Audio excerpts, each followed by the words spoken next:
কি নাম আপনার বাচ্চার? রাইসা ইসলাম মাহমুদা। কি সমস্যা হয়েছিল বলেন তো? ওর জন্মগত পেটের থেকে টিউমার নিয়ে আসছে। কোথায়? এই মাজায় টিউমার নিয়ে আসছে। মাদার টিউমার নিয়ে আসলে এর জন্য শারীরিক কি কি সমস্যা হচ্ছিল আপনার শিশু?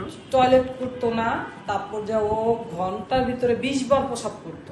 ঘন্টার মধ্যে 20-25 বার প্রসাব করতো। আর পায়ের শক্তি কেমন ছিল? পায়ে ও বসলে পড়ে যেত, মাজা জোর পেত না, হাঁটতে পারতো না। কিন্তু আল্লাহর রহমতে এখন স্যারের অপারেশনের পর ও এখন সুন্দরভাবে হাঁটতে পারে, বসতে পারে অনেকক্ষণ। এখন আল্লাহর মধ্যে একটু একটু একা একা দাঁড়ায়, ও একটু হাঁটাই দেয় একটু একা একা দাঁড়ায়।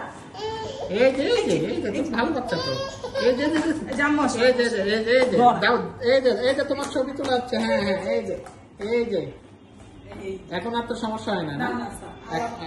এখন আর ওসব সমস্যা হয় না। আল্লাহর রহমতে ও এখন সুস্থ, এখন ভালো আছে।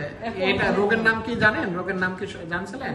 রোগের নাম আপনি আমাকে অপারেশনের পরে এটা লাইপোমাইলোমেনিসিস বলে। পিছনে চর্বির মতন এক ধরনের টিউমার ছিল। বলছেন যে ওর মাথায় পানি জমবে না?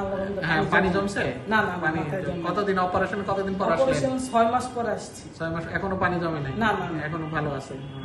তো এখনো অনেকে ভয় পায় এগুলো। যাই হোক, ভালো থাকুক আপনার বাচ্চা। না স্যার, আমি আপনার এই অনেক জায়গায় শুনছি। আমি ওর নিয়ে পপুলারে যখন গেছি, আর এক ম্যাডামের আপনার বাচ্চার অপারেশন করেছেন, তখন আমি আপনার কথা শোনাম হয়েছে দেখে আল্লাহর পরে যদি কেউ থাকে সেটা আমি আপনাদের মানছি। আপনার উচিত আমার এই সন্তান আমার কোলে আসছে।